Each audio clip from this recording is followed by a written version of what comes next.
Bueno, vamos a conversar con un enorme escritor contemporáneo cubano, se llama Leonardo Padura, somos fans los dos de su Así es. literatura también y bueno, a propósito de la publicación de su último libro, se llama Personas Decentes, está en Buenos Aires, así que un gusto, Leonardo, poder conversar contigo. Bueno, muchas gracias por esta invitación a ti, a María, a ti, Ernesto. Muchas gracias. Bueno, y vuelve Mario Conde, ¿no? Tu investigador policial clásico en esta última novela. Y en un momento Mario Conde, cuando charlábamos con Ernesto acerca de esta nota, habla de que él es un pesimista histórico, ¿no? Y Un pesimista fundamentalista histórico. Es fundamentalista en su pesimismo. pero Sí, pesimista. en su pesimismo era fundamentalista. Ahí va.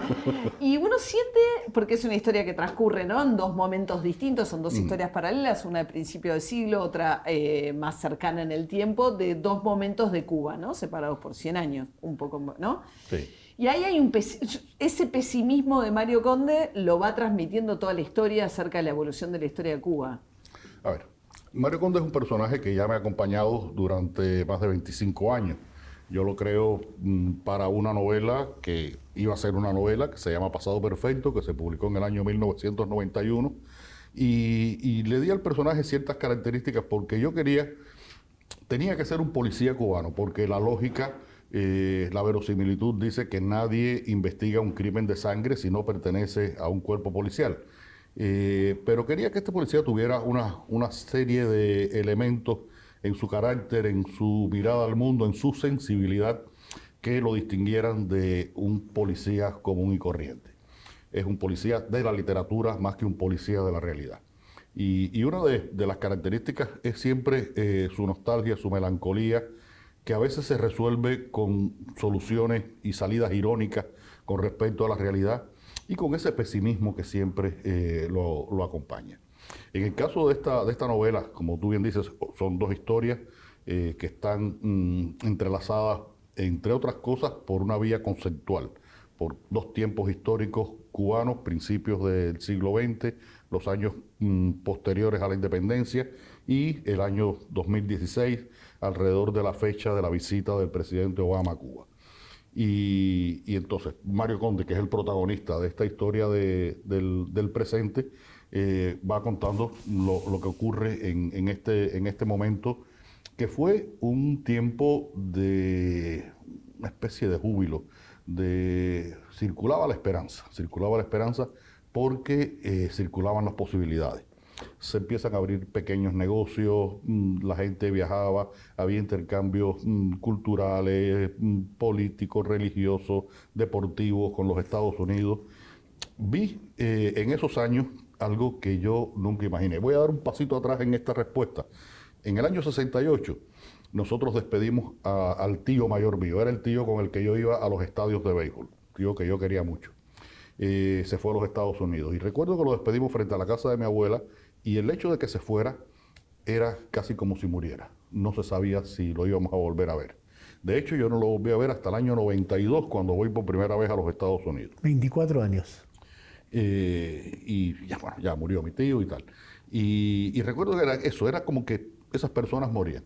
Y en esa época, en Cuba, del 2016, oí y conocí personas que decían: el viernes me voy en el vuelo de la tarde de American a Miami, porque voy a comer por la noche con unos amigos allá en Miami, voy a estar el sábado y el domingo a hacer shopping y el lunes por la mañana en el primer vuelo regreso.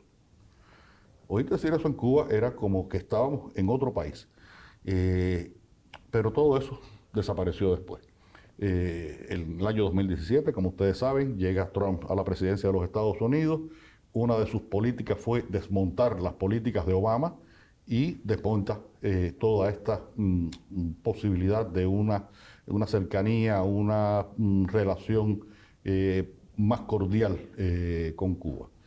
Y Mario Conde está mirando la realidad de lo que ocurre en Cuba a partir de ese momento, desde una perspectiva que juega con ventajas, que es la perspectiva mía, que he visto lo que ha ocurrido después.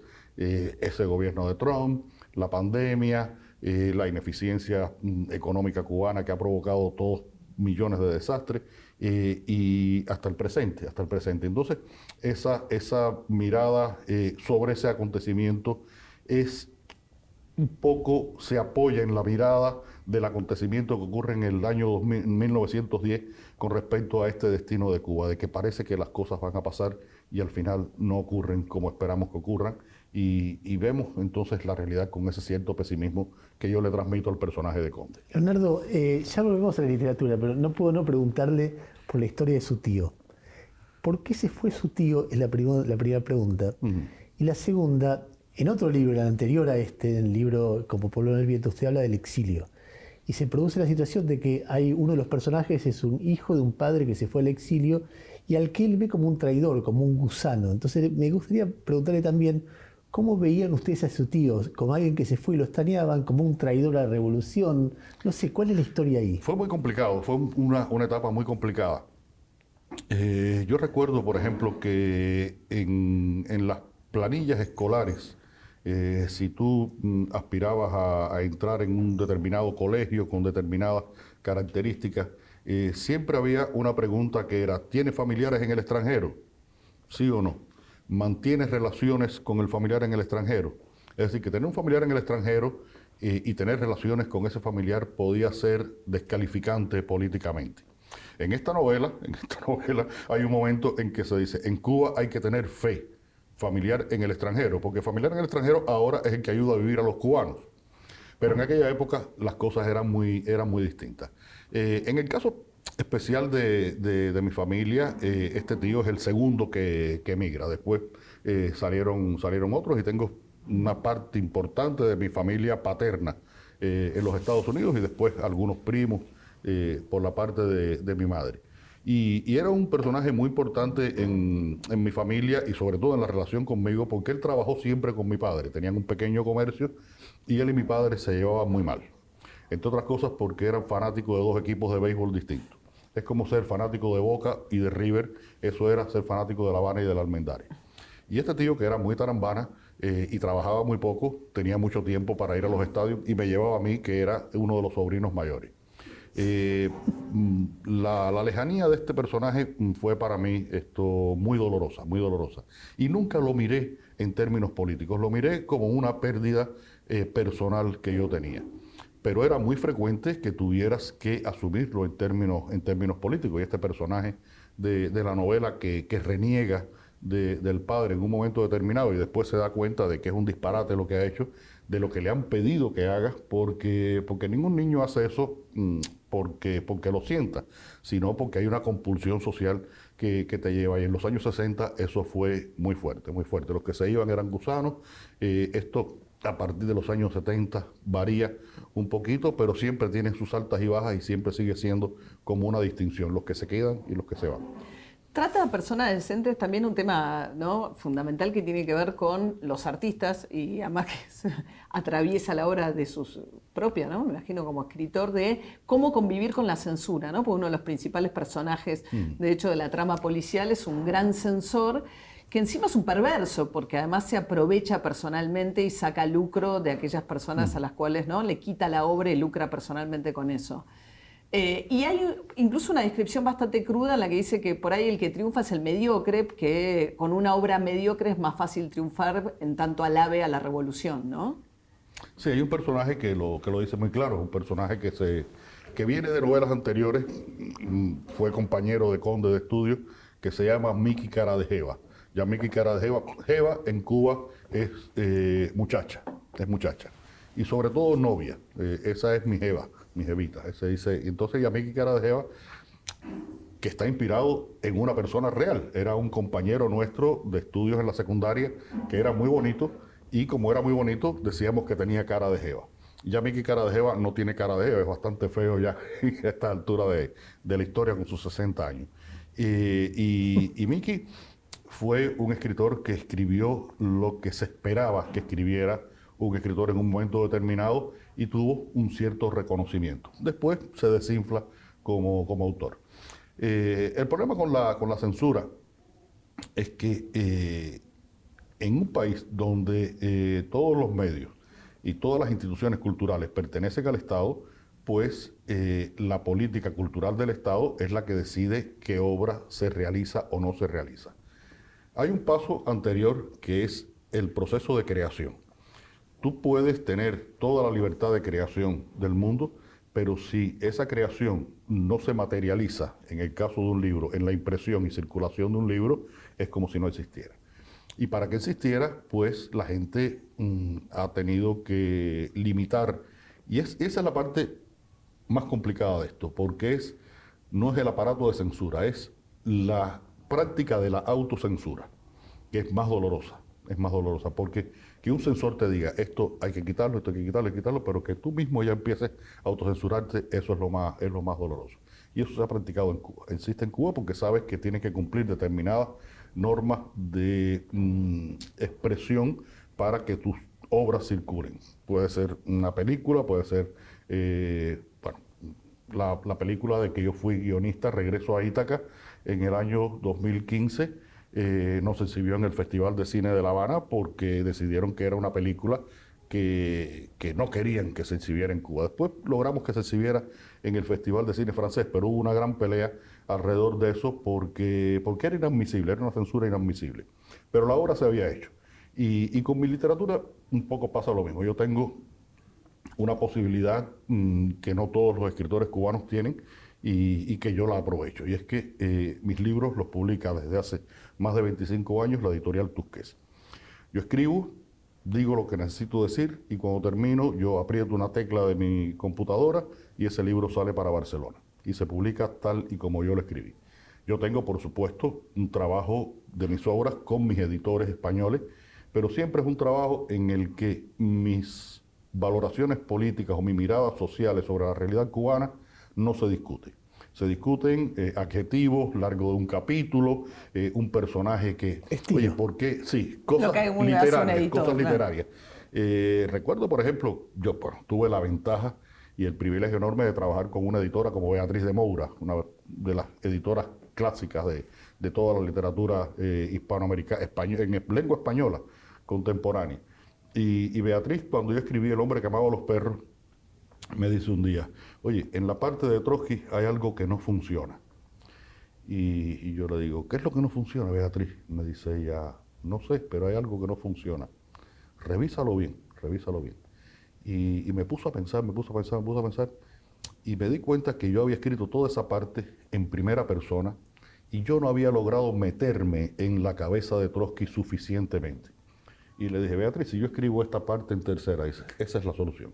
Un narrador que mire a Trotsky con una cierta distancia, explique lo que tenga que explicar, pero que lo vea con una cierta distancia. Y es que era lógico entrar en la cabeza de un personaje como Trotsky, judío, ruso, revolucionario, fundador de una tendencia filosófica, era muy complicado para mí desde mi sensibilidad y desde mi cultura. Y ese es el tipo de trabajo que yo hago con mis editores. Pero bueno, afortunadamente la censura puede venir después.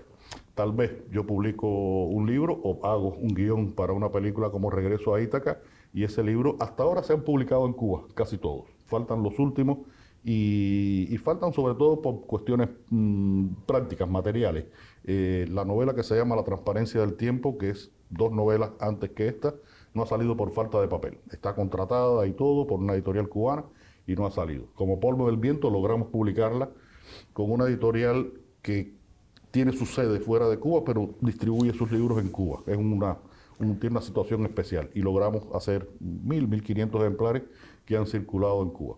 Y bueno, vamos a ver ahora si con personas decentes puede circular Leonardo, en Cuba si también. usted tuviera que nombrar las víctimas de la censura en el proceso cubano, uno conoce, por ahí la gente que está escuchando no tanto, pero el caso Padilla, que fue un caso muy conocido, que lo encarcelaron, creo que lo metieron en un hospital para enfermos mentales, después él salió, denunció a otro, después se exilió. Fue una tragedia así que en toda Latinoamérica en los 70 tuvo una difusión y generó una polémica tremenda, unas divisiones tremendas.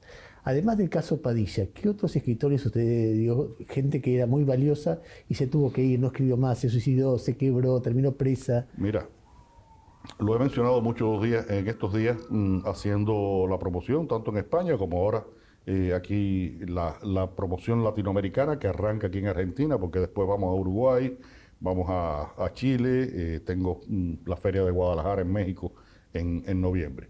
Y lo he mencionado mucho. Hay 2 grandes escritores cubanos que vivieron esa marginación de los años 70. Más que la censura, la marginación, que la convirtió en algo que se le ha llamado muerte civil. Y fueron José Lezama Lima, el autor de Paradiso, y Virgilio Piñera, el creador del teatro moderno cubano. Dos de los escritores más importantes de la historia de la literatura cubana. Mueren los dos, 76 y 78 o 79, en esa marginación, en ese ostracismo. No se vuelve a publicar nada de ellos, no se vuelve a hablar de ellos. Yo recuerdo haber leído en un periódico cubano, cuando murió Lezama fue en el 76, estoy casi seguro. Eran 10 líneas, un cuadrito de 10 líneas. Murió el poeta José Lezama Lima en La Habana, fundador de la revista Orígenes, y ya, no más. Y te digo esos dos casos porque son tan significativos que te explican cómo puede haber habido tantos otros que fueron marginados en esos años. Y ahora recientemente las cosas, ¿no? Digo, hablábamos un poco que el libro habla de ese momento como de esperanza, de la llegada de Obama. Tiene un momento donde dice que bueno, hay todo un tema con la policía, ¿no? Están muy preocupados por la seguridad, dicen, no tanto de Obama, sino de que no haya protestas que se hagan visibles dada la visita de Obama, ¿no?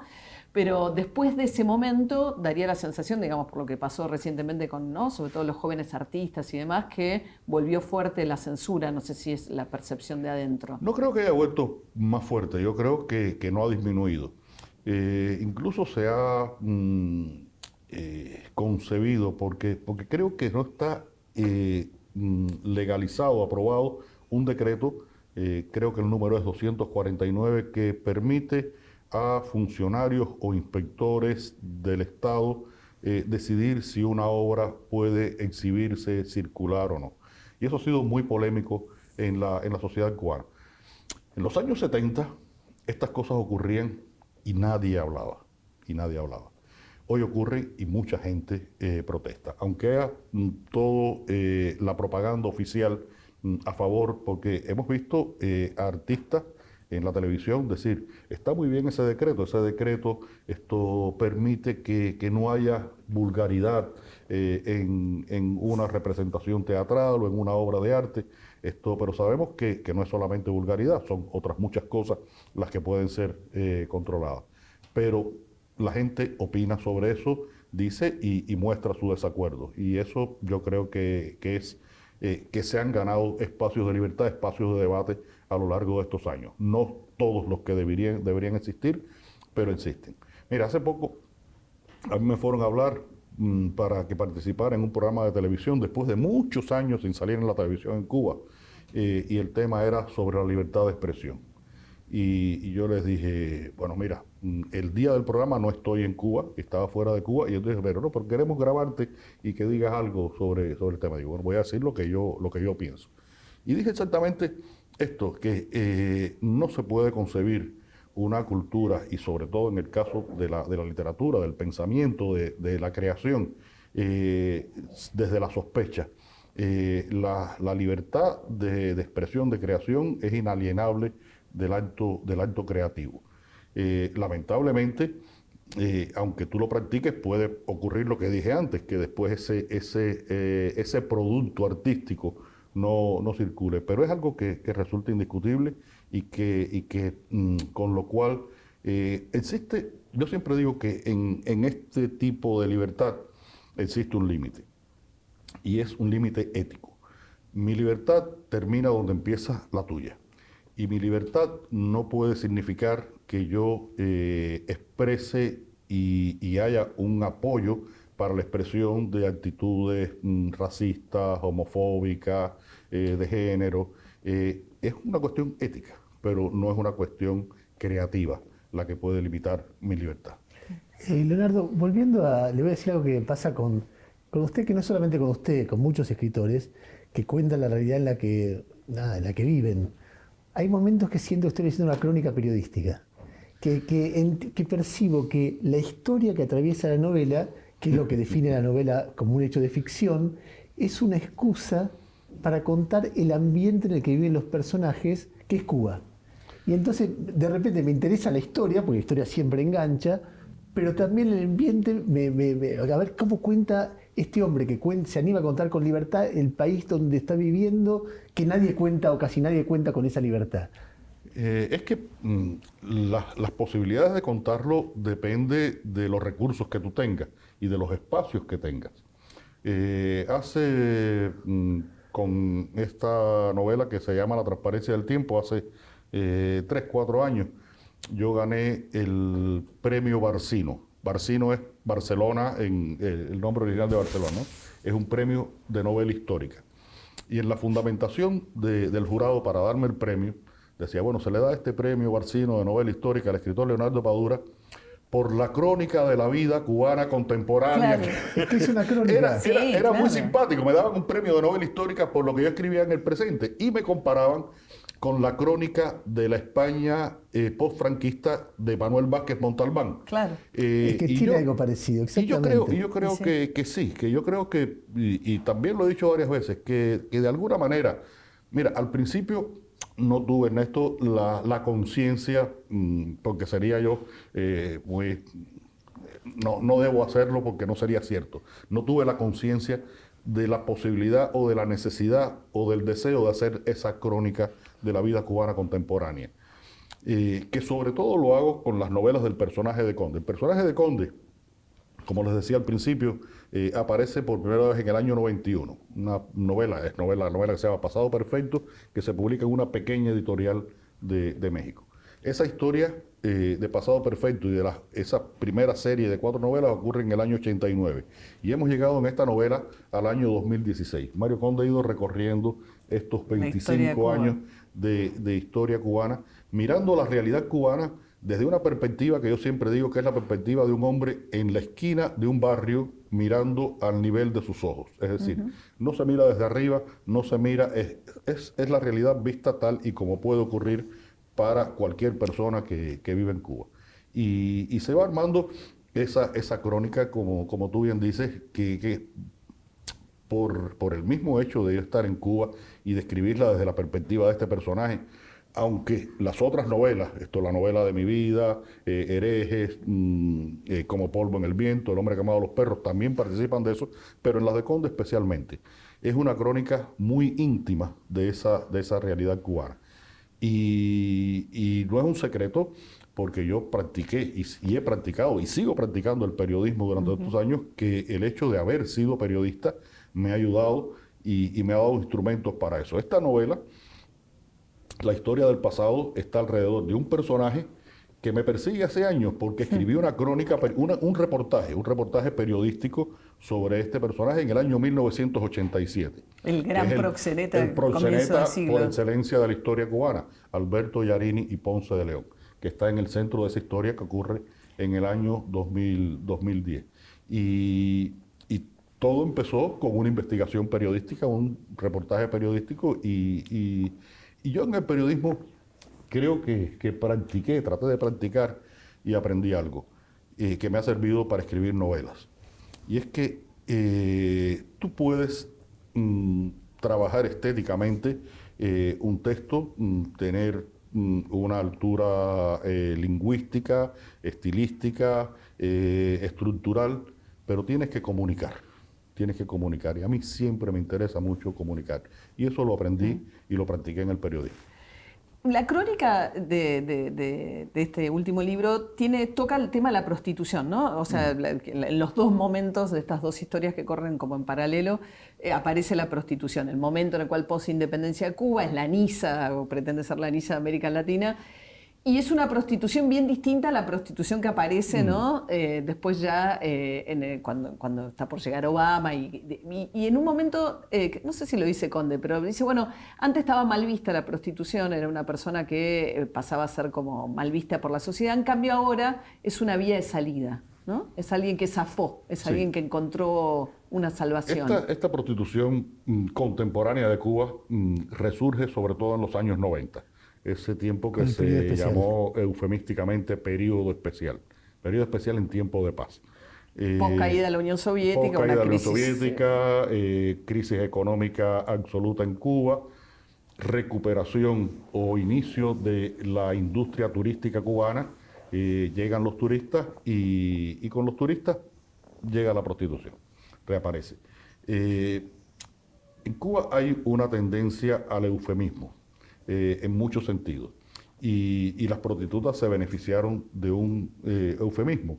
No se le llama prostitutas o putas, como pudiéramos decir, sino jineteras, porque se les considera que son unas luchadoras, que de alguna manera consiguen los recursos que necesitan para sobrevivir. Y por eso esta novela, entre otras cosas, se llama Persona Decente. Eso creó una ruptura ética de lo que siempre había sido considerado el oficio de la prostitución. Las prostitutas de 1910, nadie dudaba de que eran personas indecentes. Y sin embargo, esas prostitutas de 1910, yo lo digo en la novela, hay que entender por qué esas mujeres llegaban a hacerse prostitutas, vivir de la prostitución. Fue un momento en que había habido una guerra, habían muerto muchos hombres, no había recursos para vivir y tenían que vender lo único que tenían, que era su cuerpo. Y el machismo, y igual están tratadas con mucho cariño. Claro, porque es muy, muy cínico por parte de los hombres decir que una mujer prostituta es una mujer indecente, sin mirar cuáles son las condiciones que ha llevado a esa mujer a practicar ese oficio. O el uso que hace ese hombre. Ajá, y el uso que hace ese hombre de esa prostituta.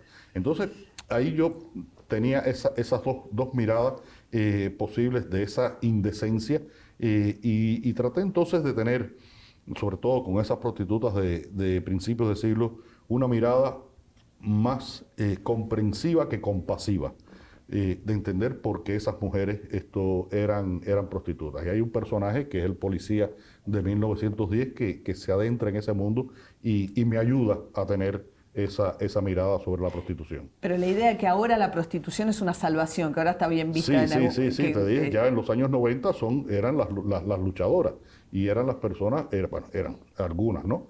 Las que resolvían los problemas familiares. Y fue una prostitución muy rara, muy peculiar, porque por lo general eran, no hay una regla que pueda categorizar que todos los casos son iguales, pero en muchos casos eran muchachas, por supuesto jóvenes, bien preparadas, que practicaban casi que el oficio de acompañante. Y ocurrió muchas veces que estos turistas italianos, españoles, de mi edad, tenían a esa muchacha de compañera durante una semana y se enamoraban de ella. Y volvían a los 3 meses, y a los 2 años se casaban con ella y se la llevaban a vivir a España y en Italia. Hay una cantidad de mulaticos cubanos en España y en Italia que vienen de este tipo de relaciones que son notables. Y eso también, que no sean consideradas personas indecentes, también habla de las categorías éticas de una sociedad en un momento de crisis y cómo puede variar incluso la percepción de un oficio. En los como libros aparece también la idea de que la pelea por la supervivencia, todo el mundo hacía cosas que entre comillas eran ilegales, pero que eran respetadas porque era lo que permitía la supervivencia, desde robarle nafta o combustible al Estado hasta lo que fuere, ¿no? Es una forma de vida, incluso, por eso digo que hay un desgaste ético que es muy importante. En Cuba, si yo entro en tu casa a robarte a ti, soy un ladrón. Si yo en mi trabajo le robo al Estado, soy un tipo que resuelve. Al punto de que muchas veces a las personas le ofrecen un trabajo en una institución estatal cualquiera, en una fábrica, en algún lugar, y lo primero que preguntan es, ¿y qué se resuelve ahí? Ni siquiera preguntan cuánto se gana, sino qué se resuelve. Porque las escaseces llevan a esas soluciones y a también tener esa percepción de que ese tipo que se está robando algo, porque además esa gasolina que se roba él, esto a lo mejor la consumo yo, que soy una persona decente, pero tengo el dinero para comprar la gasolina y no puedo ir a la estación porque a lo mejor hay una cola de 2 horas. Pensaba con el tema también de la prostitución, que era como el tema de ese cuento como por ahí muy lineal de lo que fue la Revolución Cubana, de que era, ¿no?, que pasa de ser el prostíbulo de Estados Unidos a el país de los y las médicas de pronto, ¿no? De la gente educada y letrada. Y en un momento, este tiempo que llega contemporáneo a Cuba cuenta la historia de que, bueno, que esas nuevas formas de la prostitución quizás terminan ganando mucho más plata que un médico. Hay oficios alternativos, que sí, que sí. Yo tengo un amigo médico, se acaba de jubilar y bueno, una persona real que él, como trabajaba la fisiatría, es decir, que tenía que trabajar mucho con el paciente físicamente, tenía pacientes extranjeros y muchos de esos pacientes extranjeros, él establecía una cierta relación con ellos y les alquilaba su automóvil. Y él era el chofer del automóvil. Y él me dijo un día, la fisiatría, la medicina, es mi hobby. Mi profesión es ser chofer en las noches. Con eso es con lo que me gano la vida. Leonardo, se me ocurre una pregunta que quizá no tenga respuesta, pero que es una pregunta bastante trágica. Cuando usted cuenta la historia de ese censor y de toda la gente que se aprovechó de la idea del socialismo para tener poder o para controlar a otras personas o para perseguir, ¿eso es una contradicción respecto del socialismo o eso está en la esencia de la idea socialista? Yo creo que sería una contradicción que pasó a ser parte de la esencia, es lo más dramático de esto. Una novela como El hombre que amaba a los perros, volvemos ahí porque creo que esto que me preguntas es adecuado entrar en este tema. Es una novela en la que habla de la frustración de esa utopía igualitaria, de una sociedad de iguales donde todos tuvieran las mismas posibilidades y se viviera en un máximo de libertad con un máximo de democracia. Esa es la sociedad socialista perfecta. Entonces, si esa sociedad socialista perfecta te limita tus libertades, ya empieza a ser imperfecta. Y eso ocurrió desde muy pronto, desde el inicio, y Stalin lo potenció hasta niveles macabros, como todos sabemos. No hay que hablar aquí de los juicios de Moscú, porque eso ya fue la exageración. Pero se crearon esto, por ejemplo, a nivel artístico, y están ahí los artistas que fueron castigados por distintas Bulgakov que desaparece, Maldestán, pues, en fin, que con esa política del realismo socialista que le pedían que la función del arte estuviera en función del proyecto social, pues limitaban todo lo que podían hacer. Y que haya este tipo de censores, bueno, recuerda que en la España franquista había una oficina de censura, donde te tachaban, Vargas Llosa lo cuenta Guillermo Cabrera Infante, Tres Tristes Tigres, se llama Tres Tristes Tigres porque le quitaron el título a la novela. La ciudad de los perros se llama La ciudad de los perros porque le quitaron el título. Entonces, no se llamaba La ciudad de los perros, ni Tres Tristes Tigres se llamaba así. Y han tenido éxito con esos títulos. Los censores a veces pueden tener genialidades. Y sí, imagínate tú. Y bueno, en Cuba no existió ese ministerio. Pero de hecho lo practicaban las personas que trabajaban en distintas instituciones. Y esto que ocurrió en los años 70 eran algunas figuras. Este personaje está construido a partir de varios personajes. Es una síntesis. Y un amigo que leyó una versión, yo trabajo las novelas. El censor El censor, el primer muerto que aparece en la novela, sí. El censor, el abominable Quevedo de la novela. Un amigo que leyó una de las versiones. Yo trabajo, decía, las novelas por versiones. Yo la escribo completa y la vuelvo a escribir, la voy revisando cada vez. Y hay un momento en que le doy a distintas personas que confío en su juicio una versión para que me digan. Porque siempre el lector tiene, como mira desde fuera una historia, tiene una capacidad crítica que tú pierdes porque empiezas a vivir en ese mundo. La novela es un mundo que tú creas y que tienes que vivir en él durante 2, 3, en el caso del hombre que amaba a los perros fueron 5 años viviendo en ese mundo terrible. Bueno, me dicen, oye, pero este personaje es muy malo. Digo, no es que yo quiero que sea muy, muy malo, porque va a ser la representación de ese mal que afectó tanto la creación artística. Y yo creo que, como tú me preguntas, que es una deformación de un ideal de igualdad, de libertad, de democracia. Bueno, murió Fidel, ya tampoco está Raúl Castro en el poder y la revolución sigue ahí, ¿no? Y uno se pregunta si este Mario Conde, ¿hasta dónde va a llegar? ¿Qué llegará a ver sobre la revolución? Bueno, el futuro de Mario Conde, yo lo garantizo. Lo que no puedo garantizar todavía es sobre qué va a moverse ese futuro. A mí a veces me dicen esto, bueno, ya estás pensando otra novela. Y digo, siempre estoy pensando una novela, lo que pasa es que no siempre tengo una idea de qué novela voy a escribir. Y cuando digo esto, lo digo con toda seriedad. Yo soy un escritor con muy poca imaginación. Lo que tú decías de la crónica, a mí me salva que la realidad cubana me alimenta. Y esa es una de las razones por las que yo estoy ahí y vivo y participo de esa realidad.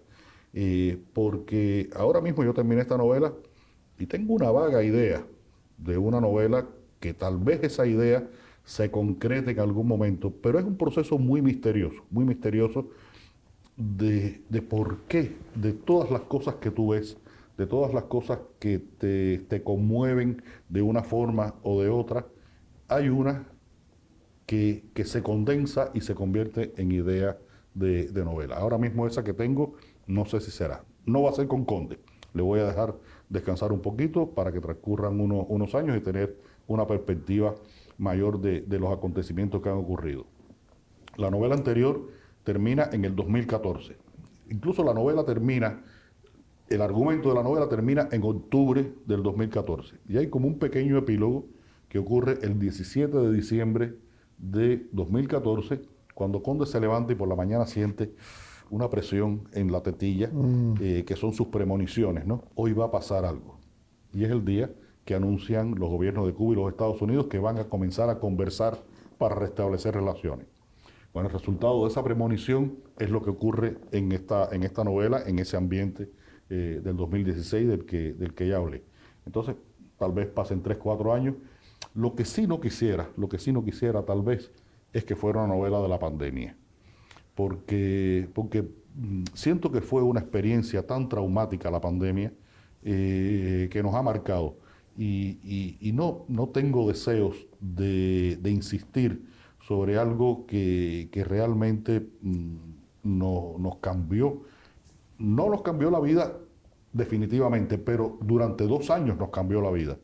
Ese miedo que tuvimos, yo recuerdo, por ejemplo, que había personas que se te acercaban y tú no sabías de qué manera la ibas a saludar.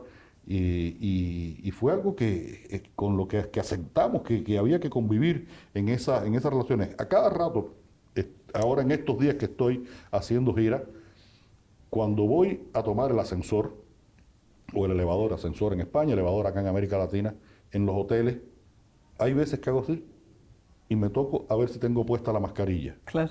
Porque me pasaba en los viajes anteriores que si iba y bajaba al lobby sin mascarilla, era como si hubiera bajado el demonio.